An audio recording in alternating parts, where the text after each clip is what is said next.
أعوذ بالله من الشيطان الرجيم بسم الله الرحمن الرحيم أم كنتم شهداء إذ حضر يعقوب الموت إذ قال لبنيه ما تعبدون من بعدي قالوا نعبد إلهك وإله آبائك إبراهيم وإسماعيل وإسحاق إلها واحدا ونحن له مسلمون تلك أمة قد خلت لها ما كسبت ولكم ما كسبتم ولا تسألون عما كانوا يعملون وقالوا كونوا هودا أو نصارى تهتدوا قل بل ملة إبراهيم حنيفا وما كان من المشركين قولوا آمنا بالله وما أنزل إلينا وما أنزل إلى إبراهيم وإسماعيل وإسحاق ويعقوب والأسباط وما أوتي موسى وعيسى وما أوتي النبيون من ربهم لا نفرق بين أحد منهم ونحن له مسلمون صدق اللہ العظیم۔ کیا تم لوگ حاضر تھے اس وقت جس وقت کے حضرت یعقوب علیہ السلام کو موت نے آ کر پکڑا؟ اس وقت انہوں نے اپنے بیٹوں سے کہا کہ تم لوگ میرے بعد کس کی عبادت کرو گے؟ تو ان لوگوں نے کہا کہ ہم عبادت کریں گے آپ کے معبود کی اور آپ کے آبا و اجداد یعنی حضرت ابراہیم اور اسماعیل اور اسحاق کے رب کی، جو کہ ایک معبود ہے، اور ہم انہی کے تابعدار اور فرما بردار ہیں۔ وہ ایک جماعت تھی جو گزر چکی، ان لوگوں کے لیے وہ ہے جو انہوں نے کمایا، اور تم لوگوں کے لیے وہ ہے جو تم لوگوں نے کمایا، اور تم سے ان لوگوں کے بارے میں سوال نہیں کیا جائے گا کہ وہ لوگ کیا کرتے تھے۔ ان لوگوں نے کہا یعنی یہود اور نصارہ نے کہا کہ تم ہو جاؤ یہودی یا نصارہ تو تم راہ پالو گے۔ آپ کہہ دیجئے ہرگز نہیں، بلکہ ابراہیم علیہ السلام کے ملت کی ہم تابعداری کریں گے جو کہ یکسو ہے، اور وہ لوگ مشرکین میں سے نہیں تھے۔ ان لوگوں نے کہا یہ تم لوگ کہو کہ ہم ایمان لائے اللہ پر اور ان چیزوں پر جو ہم پر اتارا گیا، اور ان چیزوں پر جو ابراہیم، اسماعیل، اسحاق اور یعقوب علیہ السلام کی طرف اتارا گیا، والاسباط اور ان کے اولاد کے اوپر، ان کی اولاد کی طرف اتارا گیا، اور جو کچھ موسیٰ اور عیسیٰ کو دیا گیا اور جو کچھ نبیوں کو دیا گیا ان کے رب کی طرف سے، ہم ان کے درمیان کسی ایک کے درمیان بھی تفریق نہیں کرتے، فرق نہیں کرتے، اور ہم انہی کے فرما بردار اور تابعدار ہیں۔ حضرات محترم، سورۃ البقرہ یعنی پہلے پارے کی آیت کریمہ کی تلاوت ہوئی، 4 آیت کریمہ تلاوت ہوئی ہے، جس کا ماحصل اور جس کا خلاصہ جو مختصر وقت میں آپ حضرات کے روبرو بیان کروں گا۔ اس سے قبل یہ جان لیجیے کہ پچھلی آیتوں میں گزشتہ ہفتے میں یہ بیان ہوا کہ وہاں پر حضرت ابراہیم علیہ السلام اپنے بیٹوں کو نصیحت کیا کس چیز کی، یعنی دین اسلام کی، کہ اسلام مذہب اور اسلام ملت ہی یہ اہم ملت اور مذہب ہے، ہمیشہ انہی کی تابعداری کرنا اور انہی کو پسند کرنا۔ اسی کا خلاصہ اور ماحصل یہاں سے بیان ہو رہا ہے کہ اس وقت کو یاد کیجیے جس وقت کے حضرت یعقوب علیہ السلام کو موت آ پکڑی، یعنی موت جس وقت کے یعقوب علیہ السلام کے روبرو حاضر ہوئی، مرض الوفات میں مبتلا ہوئے، تو ایسے وقت میں ایسے عالم میں حضرت یعقوب علیہ السلام اپنے بیٹوں سے کہہ رہے ہیں کہ اے بیٹا، میرے مرنے کے بعد، میرے اس روئے زمین سے جانے کے بعد تم لوگ کس کی عبادت کرو گے، تم لوگ کس کی پرستش کرو گے، تم لوگ کس کی پیروی کرو گے، تم لوگ کس کو پوجو گے، کس کو مانو گے۔ تو حضرت یعقوب علیہ السلام کے بیٹوں نے کہا کہ اے ابو جان، ہم تو اسی رب کی ابتدا کریں گے جو آپ کا رب ہے اور جو ایک واحد ہے، قہار ہے، ایک پروردگار عالم ہے، ہم اس کی ہی صرف عبادت کریں گے، اور جو رب آپ کے آبا و اجداد یعنی حضرت ابراہیم، حضرت اسماعیل، حضرت اسحاق علیہ السلام کی جو پروردگار ہیں، جو رب ہیں، ہم تو انہی کی عبادت کریں گے۔ یہاں پر تھوڑا سا غور کرنے کی بات ہے کہ دنیاوی اعتبار سے اگر دیکھا جائے اور ہم لوگ جس سماج میں، جس گاؤں میں، محلے میں رہتے ہیں، وہاں پر عام طور پہ لوگوں کی یہ خواہش ہوتی ہے کہ ہر آدمی یہ چاہتا ہے کہ میرے مرنے کے بعد میرا بیٹا میرے عہدے کا مالک بن جائے۔ کوئی اگر بزنس مین ہے تو بزنس کو اتنی ترقی دیتا ہے کہ اس ترقی یعنی میرے مرنے کے بعد میرے بزنس کو میری اولاد سنبھالے۔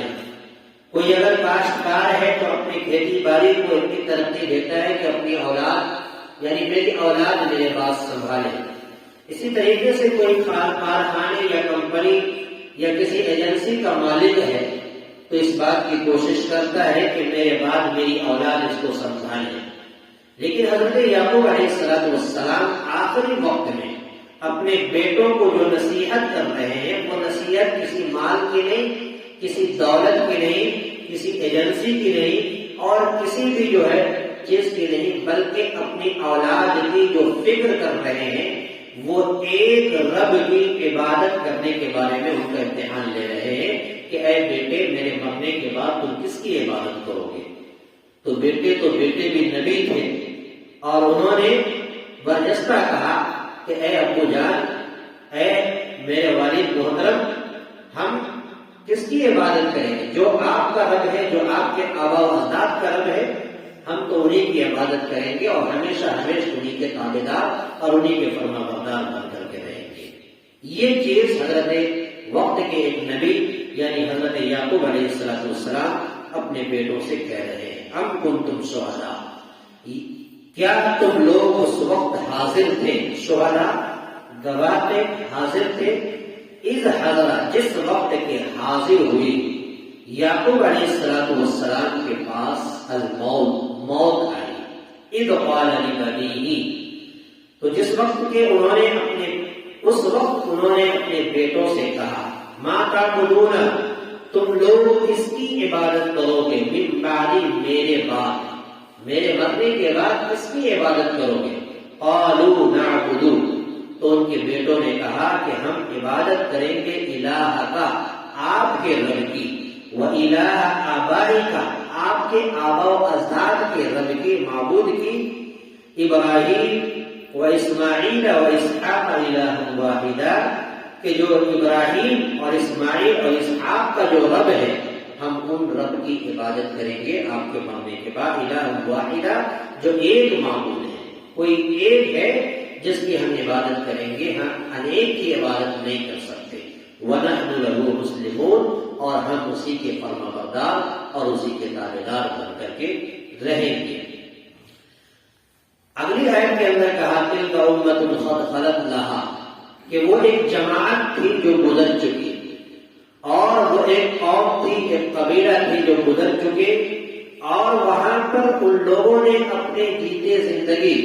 جو کچھ کیا، جو کچھ کمایا، نیک اعمال کیا، وہ ان کے لیے ہے۔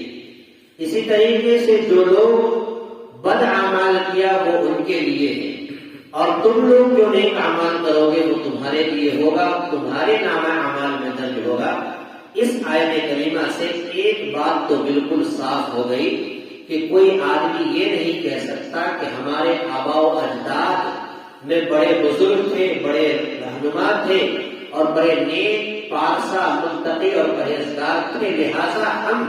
اپنے جیتے زندگی جتنا بھی گناہ کر لیں اپنے آباء و اجداد کے، ان کے متقی اور پرہیزگار ہونے کی وجہ سے ہماری بھی بخشش ہو جائے گی۔ یہاں پر اس آیت کریمہ کے ذریعے سے اس کا اثبات کر دیا، خارج کر دیا کہ نہیں، ان لوگوں نے اگر کوئی نیک اعمال کیا ہوگا تو ان کے لیے وہ ہے، اور تم لوگ اگر کوئی نیک اعمال کچھ کرو گے وہ تمہارے لیے ہے۔ گویا کہ ان کی نیکی نہ آپ کو مل سکے گی، نہ ان کے کوئی اعمال جو انہوں نے اپنے کرتوت اور کوئی ایسا کام کیا جو گناہ وہ تم کو نہیں مل سکے گا۔ لہذا تم اپنا اعمال کرو گے، چاہے وہ اعمال نیکی کی شکل میں ہو، چاہے وہ اعمال بدی کی شکل میں ہو، وہ تمہارے لیے ہوگا، اور تم لوگوں سے ان لوگوں کے بارے میں ہرگز سوال نہیں کیا جائے گا۔ اسی کو کہتے ہیں تلک امۃ قد خلت لہا، کہ وہ ایک جماعت تھی جو تحقیق کے گزر چکی، لہا ان کے لیے، ماں کا سبب جو کچھ ان لوگوں نے کمایا، جو کچھ ان لوگوں نے کیا وہ انہی کے لیے، وَلَكُمْ مَا كَسَبْتُمْ، اور تمہارے لیے وہ ہے جو تم نے کمایا۔ لہذا ان لوگوں نے جو عمل کیا اللہ ان کو ان کا اجر دے گا، اور جس چیز کو تم نے کیا پروردگار عالم تم کو تمہارا اجر دے گا۔ وَلَا تُسْأَلُونَ عَمَّا كَانُوا يَعْمَلُونَ، اور تم سے ان لوگوں کے بارے میں سوال نہیں کیا جائے گا کہ وہ لوگ کیا کیا کرتے تھے، وہ لوگ نیک اعمال کرتے تھے، بد اعمال کرتے تھے، کیا کرتے تھے، گویا کہ اس بارے میں تم سے سوال نہیں کیا جائے گا۔ اس سے یہ بات معلوم ہوتی ہے کہ اگر کوئی مشرکین ہے جو بتوں کی پوجا کرتے تھے، اگر ان کی کوئی اولاد اگر مر جاتی ہے تو ان کے آباء و اجداد کے شرک کرنے کے گناہ ان کی اولاد جو بچپن میں مر گئی ہے ان کو نہیں دیا جائے گا۔ اس ایسے کریمہ سے صاف ظاہر ہو گئی کہ ہمارا اعمال ہمارے ساتھ، ان کا اعمال ان کے ساتھ۔ اگلی آیتوں کے اندر جو یہود و نصارہ جو اسلام کے اور مسلمانوں کے کٹر دشمن تھے، اصلی دشمن تھے، وہ لوگ کیا کہہ رہے ہیں کہ اے مسلمانوں تم لوگ یہودی بن جاؤ، تم لوگ نصارہ بن جاؤ، یہود مذہب کے تابعدار بن جاؤ، نصارہ مذہب کے تابعدار بن جاؤ۔ اگر تم ان دونوں مذہب کو قبول کر لیتے ہو تو تم راہ راست پر آ جاؤ گے۔ باری تعالیٰ نے، پروردگار عالم نے کہا کہ نہیں، آپ ان سے کہہ دیجئے اے ہمارے نبی کہ یہ ہرگز نہیں ہو سکتا کہ ہم تمہارے لیے یہود مذہب کو اختیار کریں یا نصارہ مذہب کو اختیار کریں، بلکہ ملت ابراہیم ہمارے لیے جو دین صحیح ہے اور راہ راست ہے، اور صحیح ملت وہ دین ابراہیم ہے، ملت ابراہیم ہے۔ ہم جو یکسو ہے، جو کسی بھی افراط اور تفریق کا شکار نہیں ہے، ہم تو ملت ابراہیمی کے ہمیشہ تابعدار رہے ہیں اور آئندہ بھی انہی کے تابعدار رہیں گے، اور وہ لوگ مشرکین میں سے یعنی شرک اور کفر کرنے والوں میں سے نہیں تھے۔ وقالو، ان لوگوں نے کہا یعنی یہود و نصارہ نے کہا، قولو، ہو جاؤ، ہودن اور نصارہ، یہودی ہو جاؤ، یا پھر نصارہ نے کہا کہ تم نصارہ بن جاؤ، تہتدوا، تو تم لوگ راہ پالو گے۔ قل بل ملت، اے نبی آپ کہہ دیجئے ہرگز نہیں، بل ملت ابراہیم حنیفہ، بلکہ ملت ابراہیم جو کہ یکسو ہے، جو کہ ایک دین حنیف ہے، جو افراط و تفریق کے شکار نہیں ہے، ہم تو صرف اور صرف انہی کے تابعدار اور ملت ابراہیمی کو ہی ہمیشہ فالو کریں گے اور اسی پر چلیں گے اور اسی کے تابعدار بن کر رہیں گے۔ وَمَا كَانَ مِنَ الْمُشْرِكِينَ، اور وہ لوگ شرک اور کفر کرنے والوں میں سے نہیں تھے۔ اگلی آیت کے اندر یہ کہا گیا کہ اللہ تبارک و تعالیٰ نے ان کے زبان پر یہ جملہ، یعنی مسلمانوں نے یہ جملہ اور اللہ کے رسول صلی اللہ علیہ وسلم کے اور ملت ابراہیمی کے ماننے والے لوگوں نے کہا کہ ہم تو ایمان لائے اللہ پر، اور جو چیز ہم پر اتارا گیا ہم ان کے اوپر ایمان لائے، اور جو چیز حضرت موسیٰ اور عیسیٰ کو دیا گیا اسی طریقے سے ابراہیم، اسماعیل، اسحاق اور یعقوب اور اپنی اولاد کو، ان کی قبیلے کو جو دیا گیا، ہم تو صرف اور صرف انہی پر ایمان لاتے ہیں، اور ان کے درمیان ہم کسی بھی چیز کی تفریق نہیں کر سکتے، کیونکہ ہر ایک نبی جنہوں نے اللہ کی وحدانیت پر ایمان لایا، گویا کہ ہر ایک نبی بالکل حق پر ہے، ہم انہی کے تابعدار، انہی کی نقش قدم پر ہم بھی چلنے والے ہیں، گویا کہ ہم انہی کے فرما بردار، یعنی اسی رب کے فرما بردار بن کر کے زندگی گزارنے والے ہیں۔ ان لوگوں نے کہا آمنا، ہم نے ایمان لایا، کس پر؟ باللہ، اللہ پر، وما انزل، اور جو کچھ اتارا گیا، نازل کیا گیا، الینا، ہم پر، یعنی ہمارے اوپر جو اتارا گیا، وما انزل الی ابراہیم، اور جو کچھ اتارا گیا حضرت ابراہیم علیہ السلام، حضرت اسماعیل، حضرت اسحاق اور یعقوب کے اوپر، والاسباط، اور جو ان کی اولاد کے اوپر۔ اب یہاں پر تھوڑا سا غور کرنا ہے کہ والاسباط یہ لغوی اعتبار سے سبتن کی جمع ہے، جس کے معنی آتا ہے قبیلہ کے، برادری کے آتا ہے، ایک جماعت کے آتا ہے۔ تو یہاں پر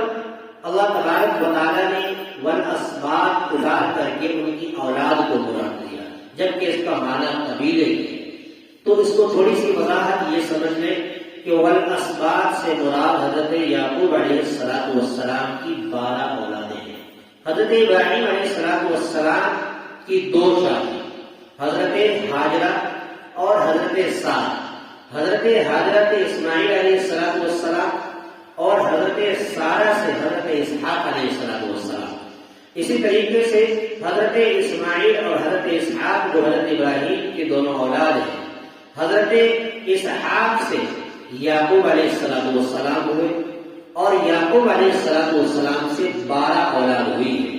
جس میں سے حضرت یوسف علیہ السلام اور ان کے ایک بھائی بنیامین جو ایک ماں سے تھے، اور ان کے علاوہ جو ہے 10 جو سوتیلے بھائی تھے وہ دوسری ماں سے تھے۔ حضرت یعقوب علیہ السلام کی 2 شادی،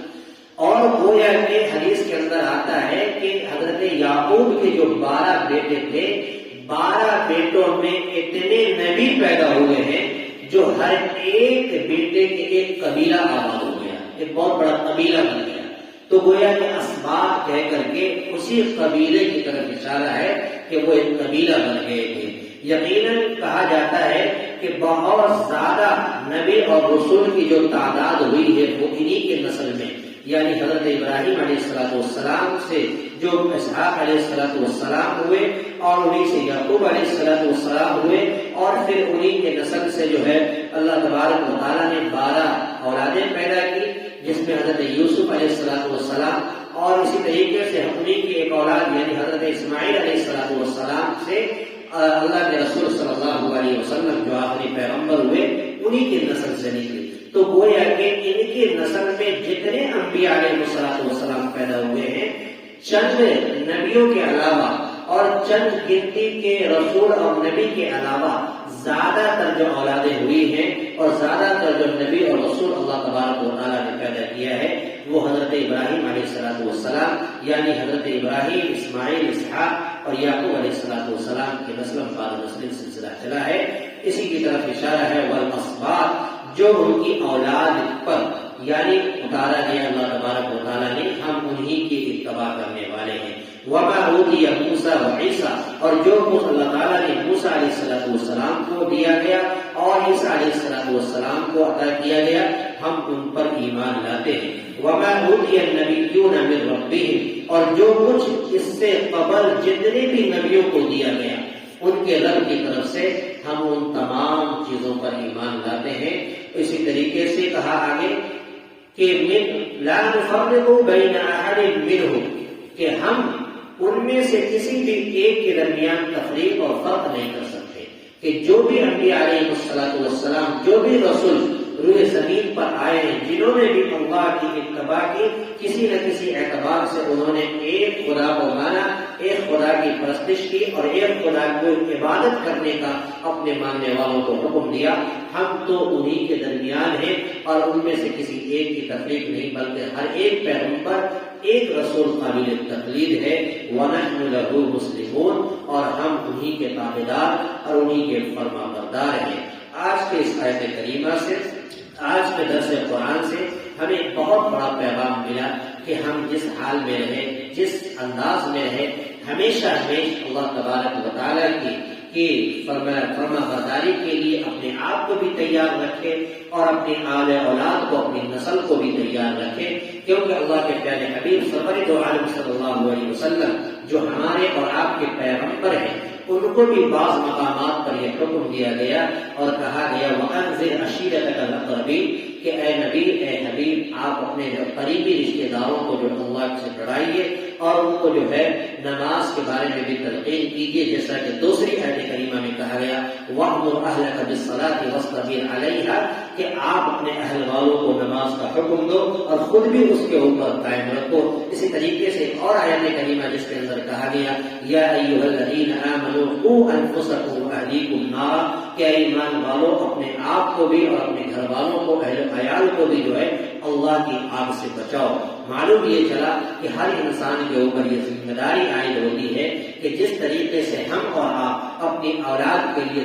دنیاوی فکر کرتے ہیں، دنیا کے آرام اور آرائش کے لیے کام کرتے ہیں تاکہ ہمارے بعد ہماری اولاد کو ذرہ برابر تکلیف نہ پہنچے، اسی طریقے سے ہمارے اوپر ضروری اور لازم بنتا ہے کہ ہم اور آپ اپنے اولاد کے ایمان کی فکر کریں، ان کے اخلاق کی فکر کریں اور ان کو سیدھے راستے پر گامزن کرنے کی فکر کریں اور ان کو صرف اور صرف یہی تلقین کرتے رہے کہ تم ایک خدا کی عبادت کرو، ایک اللہ سے ڈرو اور ایک اللہ کے لیے عبادت کرو۔ یقیناً اگر ایسا کریں گے تو ہماری اولاد بھی آنے والے وقت میں جو ہے اللہ تبارک و تعالیٰ کی تابعدار بنے گی اور اللہ تبارک و تعالیٰ کے لیے جو ہے فرما بردار بنے گی اور اللہ ہی کے لیے عبادت کرے گی۔ اللہ تعالیٰ سے دعا ہے پروردگار عالم ہمیں بھی آپ کو بھی کہنے سننے سے زیادہ عمل کی توفیق عطا فرمائے۔ آمین وآخر دعوانا الحمد للہ رب العالمین۔ ربنا آتنا فی الدنیا حسنة وفی الآخرة حسنة وقنا عذاب النار۔ ربنا ظلمنا انفسنا وان لم تغفر لنا وترحمنا لنكونن من الخاسرین۔